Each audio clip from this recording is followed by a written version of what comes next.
Well, hey there, it's Betsy and welcome to Minute of Wisdom. How is everybody doing today? Hope your day has gotten off to an awesome start so far.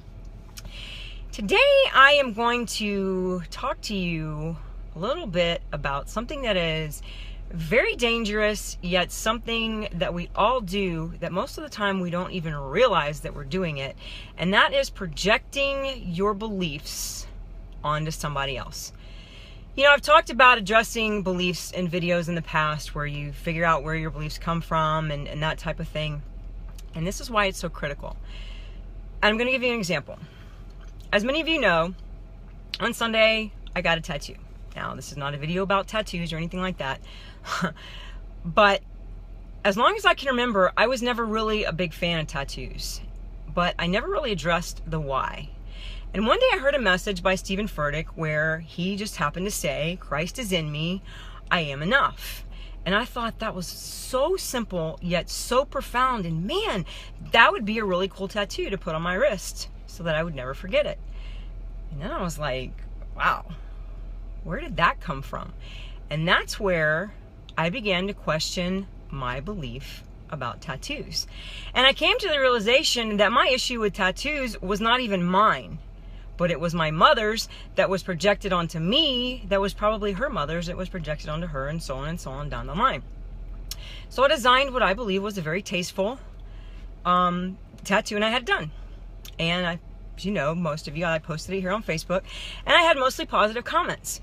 But there was one comment that I noticed that was not only ugly towards me, but even more so towards the people that had made positive comments about my tattoo. But within probably 5 minutes, that person had deleted it, I assume, because I know that I didn't delete it. But what I came to later find out is not only did they delete their comment, but they unfriended me as well. You think it got hairy during the elections, huh? Now, I'm not upset over that. I have absolutely no ill will whatsoever towards this person. I love my tattoo, and that's all that matters. I'm simply using this because I think it's a very appropriate example. You see, this is a person that I have not only not seen in over 35 years, but somebody that I was never really close to begin with, okay? I absolutely get where they were coming from. Like I said, I was that person for years, that I wasn't a tattoo fan. But that's a little extreme. And so here's what I'm trying to say. It says in Matthew 7, 1 through 3, judge not that you be not judged. For with what judgment you judge, you will be judged. And with the measure you use, it will be measured back to you. And why do you look at the speck in your brother's eye, but do not consider the plank in your own eye? Here's the deal. If you don't want to do something because it's something that you don't like or you just don't want to do, that's fine. Don't do it. But when you start projecting your beliefs and your preconceived notions onto others as to why they shouldn't do it because you don't like it, my friend, that's judgment. And that's serious territory as far as God's concerned. It says in Matthew 12, 36 through 37, but I say to you that for every idle word men may speak, they will give account of it in the day of judgment. For by your words you will be justified, and by your words you will be condemned. Meaning, when we stand before God, we're going to have to give an account of everything that we have to say about everybody else. So here's the deal.